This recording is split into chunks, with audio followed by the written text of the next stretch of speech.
What is up, y'all? Des the Mess back once again. My pronouns are still they, she. We are here with another exciting episode exploring the lore and politics of Insane Clown Posse's Joker cards.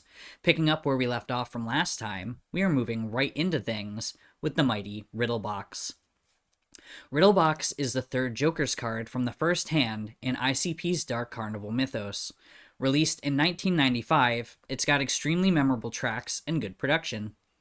The album cover features the eponymous Riddle Box, a toy box with a crank on one side, a large question mark on the front, and from the hole emerges the head of a clown with fangs and a snake's tongue. Lore-wise, this is the character who first shows you whether you're going to heaven or hell. Upon opening the box, either the head of God or Satan will appear. This album is very lore-heavy, and I'll be quoting a lot of lyrics and subtext. Let's jump right into it. Intro track. Violent J and Shaggy, as unnamed characters, are heard driving around, listening to an ICP song whose name I couldn't find. If you know the song, or if it's just used for the intro, let me know in the comments. The pair are talking about a girl, allegedly, when the sound of screeching tires interrupts the conversation, while Jay yells about another car coming. There is an imminent crash, and Jay's character is greeted by a carnival barker. "Welcome, sir. Where the fuck am I? Where am I? It's not where you're at, it's where you're going, and you won't know until you turn the crank." Jay reluctantly follows the instruction, as several voices encourage him to turn the crank. The Jack-in-the-Box slowly plays its familiar tune. Upon approaching the last note, Jay appears to stop turning, but an almost whispered voice says, "Boom." A hole opens up in the floor, and Jay is heard screaming as he falls indefinitely. The voice does an exaggerated laugh, then says in a sardonic tone, "Alright, who's next?" Riddle Box. The voice from the intro track leads into an announcement. "Ladies and gentlemen, welcome to your death. Now let's see where you're headed. Turn the crank and experience what's in store for you deep within the mighty Riddle Box." Throughout the song is Jay laughing, repeating "the joke's on you," interjected with Riddle Box. Jay and Shaggy introduce themselves, warning the listener of what is to come. It can be inferred from their short verses that they expect us to go to hell, perhaps as a warning to change whatever it is we're doing that isn't working for us in our lives. The carnival barker's voice continues. "Come on down and turn the crank. Let's see where your soul will spend the rest of eternity. What's it going to be, mister? Heaven or hell? The bonus or the bone? Turn the crank and let's find out. Come on down, mister. You don't have anything to be scared of, do you, sir? So what's gonna pop out of the mighty Riddle Box? Spin the crank and let's find out. What do you say? Step right up. Who's first? Who's brave enough to step into their new eternal destiny? Surely someone must be confident that their life wasn't totally evil." Throughout this section, Jay and Shaggy take turns saying, "Tell me, sir, what can you do? It looks like the joke's on you." Riddle Box, and "Step right up and seal your fate," which is the line it ends on. The show must go on. I want to point out the problematic term used on this album a few times, which is considered a slur to the dwarfism community. I'll link an article about it below so you can read on your own. It's first used here. This song sees Jay and Shaggy introducing the carnival and themselves. Based on the interludes throughout, a narrator is explaining what's happening. "Well, it all began when I was very young. Our village was so excited about the carnival's arrival. Everyone was jolly and cheery. I waited for their wagons until well after dusk. That night, while I was sleeping, I was awoken by a cold, eerie wind. Looking out, I saw strange men, cursing and filthy, and there were clowns setting up the dreary tent. I've never been afraid of clowns, but these clowns were different. There was nothing funny about these clowns at all. They smiled, they juggled, they laughed, yet something was terribly, terribly wrong. I didn't like these clowns, for I could see through them. I knew what they were really like. I knew that this carnival that had come to my village was an evil, evil thing. My neighbors and friends were fools, all of them, totally unaware of the evilness within the clowns. Their eyes reflected stairways into hell, their faces painted with blood. I ran from the carnival grounds, and yet every road and every path led me right back to the big tent. I had no escape from the strong men, the freak shows, and the ringmaster." The chorus rings out after this, the second and third interlude sections. Come see the show, big top show. Walk hand in hand with the dead carnival. Dead dirty carnies, dead juggalos. Walk hand in hand with the dead carnival. I believe the implication of this song is that dead juggalos whom are in limbo are helping to set up the dark carnival to prepare as more souls arrive. The song fades out into a skit where Jay is prank calling a house where two rednecks live, insulting them over the phone. After the third call, a knock at the door is heard, and the postman says, "Delivery for Mr. Redneck Fatballs." Gunshots ring out. It's from the Wicked Clowns. Chicken Huntin'. I've talked about this song on the Ringmaster album, but this is a remixed version with significantly better production, background guitars, turntable scratching, and improved vocals. There isn't much else to add since the lyrics are the same on both versions. Interview. Jay and Shaggy are heard mocking an interviewer by laughing, burping, and interjecting with nonsense noises. The insinuation seems to be that radio interviews are largely unimportant to them. Toy Box. Violent J is the son of a serial killer, and he himself appears to be a junior inventor who creates and or modifies toys to be deadly, some of which are presumably made with body parts his dad brings home. He brings them to school for show and tell, and slaughters the classroom. While this hasn't aged well considering American culture relating to school shootings, the theme here is venting Jay's anger and frustration at being bullied and othered his entire school life. At the end of the song, the toys turn on Jay, and it can be assumed he is killed by his own creations. There is a skit at the end where Violent J plays Tommy, a sick man who's obsessed with a dead woman, Lisa, and his friend, played by Shaggy, tries to convince him to move on because she's dead. Tommy insists that his friend is prejudiced against dead people. It ends with Tommy telling his friend to "Fook oof." This sets up for the next song, Cemetery Girl. It can be assumed the character Jay is playing in this song is Tommy, or someone similar, who is rapping about his relationship with this dead woman who died in 1985. The pre-chorus and chorus bring forth the idea that dead women are more trustworthy, chokeable, and down with the clown.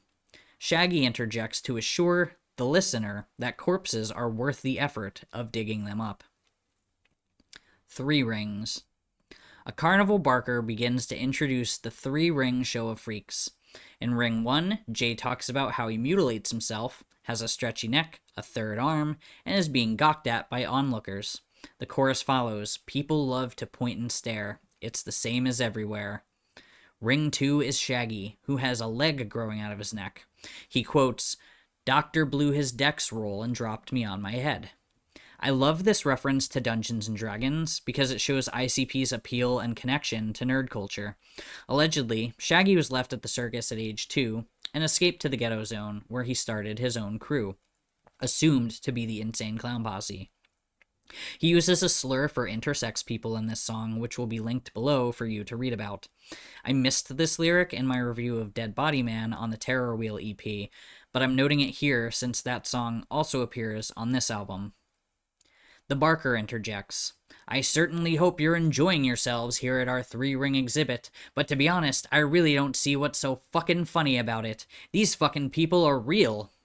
Ring 3, the ICP. Shaggy enlightens us that he was apparently born with a wang, but never had a nutsack, so he has to move real careful and slow.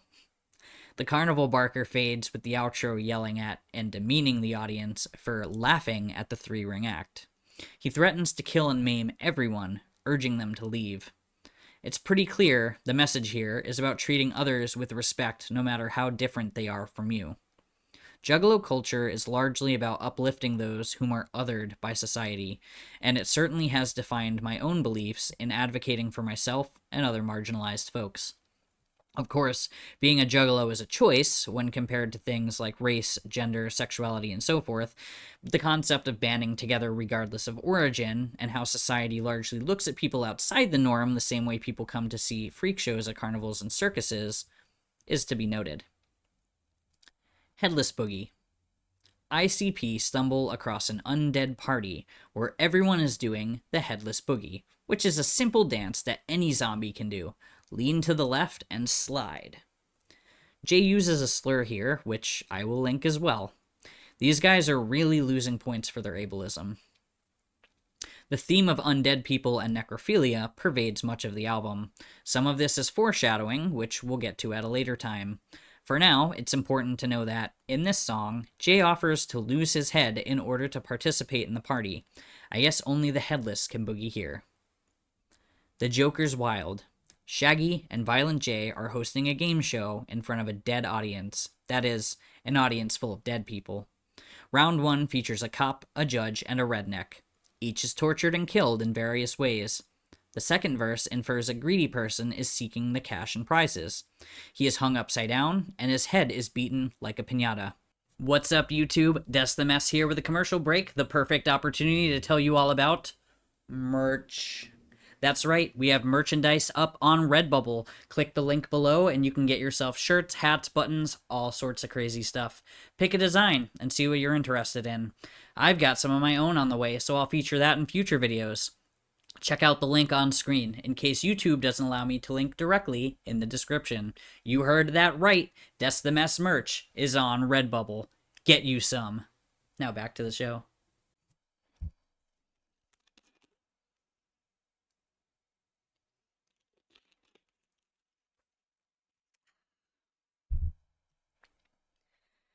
I've talked about this before, but Faygo does not in any way endorse or support ICP, so their love for the brand is unrequited.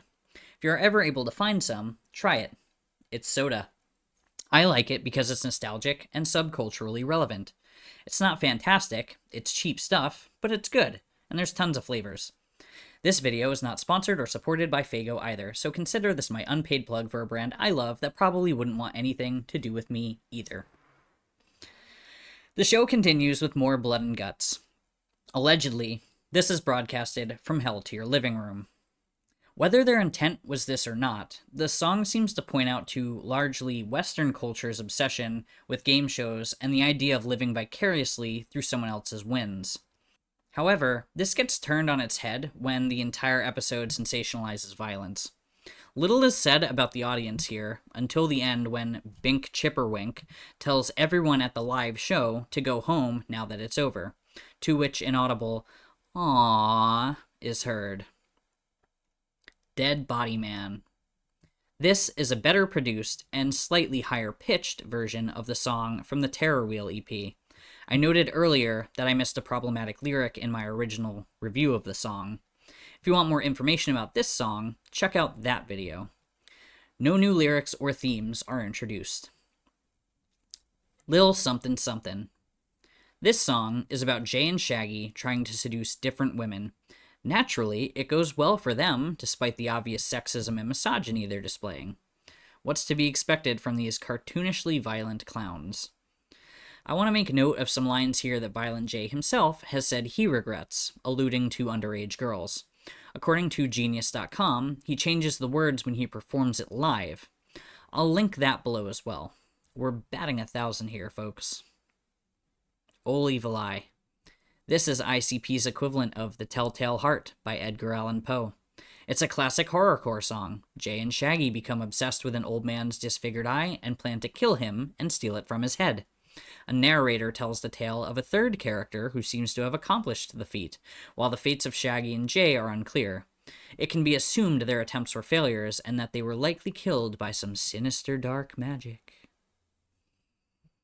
12.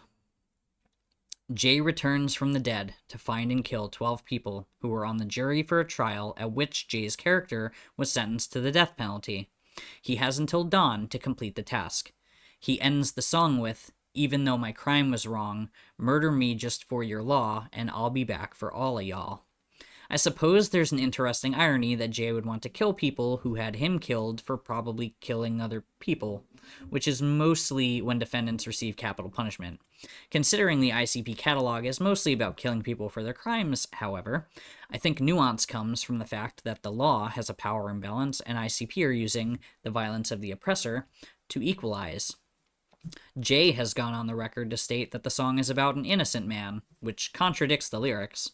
Ultimately, the theme here is that capital punishment is wrong. The Killing Fields. This song is about going to hell. Jay describes the conditions as raining blood and body parts, summers where fire is even hotter than usual. Demons chase him as he tries to hunt other people for food, the only sustenance in this barren dystopian cityscape. Jay points out that the rich will eventually end up down here with him. The first chorus plays, "Come, come on, down, down. You're coming to the killing fields," while Legs Diamond, the group's studio guitarist and occasional voice actor, quotes excerpts from a 1969 sermon by Jimmy Swaggart. What shall the end be? What shall the end be when that final moment comes? When the curtains are drawn, the windows are shut, the door is closed, and you've written what you've written. You said it. That's it.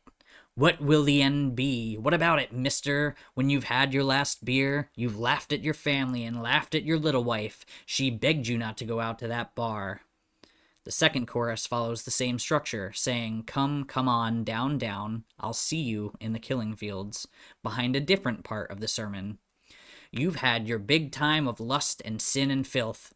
What is the end going to be? When you realize that time is up, you've crossed the finish line going in the wrong direction. What shall the end be? What about it, young man? When you spent your life in a few years' time, you're a burned out shell at 25 years of age. What shall the end be? What about it, young lady?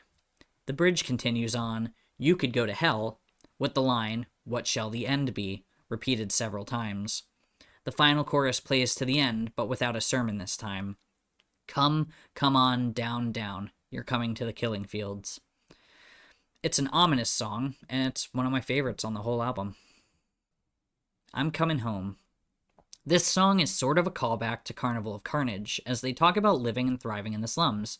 Jay and Shaggy are critical of fake and rich people, and say, "The ghetto got each other, and that's all we really need." The whole point is that they would feel uncomfortable living a life of too much luxury and would rather stick to their roots. They want to go home. Home to the creatures, home to the crooks, home to the fools reading witchcraft books, home to the monsters roaming the land. I want to come home, but you don't understand. This is the mentality of Juggalo culture. Not that we should be indefinitely poor and struggling, but that we remember our humble beginnings if we elevate our status and give back to the communities from whence we came. Fun trivia fact. ICP wanted to use a clip of "Don't Let Me Down" by the Beatles, but Jive Records ripped them a new one for including it in the song. They replaced it with Jay singing, "Won't you be there?" in the same sort of tone. And there are several "don't" samples mixed with record scratching towards the end of the song. It was their way of getting one over on the record label. So, that's the end of Riddle Box. This album rocks. It's one of my favorites. I'd easily say, out of the first 6 Joker's cards, it's number 2 for me. The problematic lyrics are not very easy to look past, though, so I'm not going to pretend to excuse them or try to defend their use. You can read the articles and figure that out. Overall, though, I think this album is what really solidified and defined the ICP sound for the next several years. They added some good lore and mysticism to the Dark Carnival, and the themes of spirituality are becoming more and more clear as we go. If you're following along, we've got another AA video next week, but 2 weeks from now, we will head back to the carnival and take a ride on the Tunnel of Love. Hit all the buttons, leave all the comments, tell all your friends if you have any who care about this stuff. I'm still Des the Mess, and I'll catch you in the next one. Whoop whoop.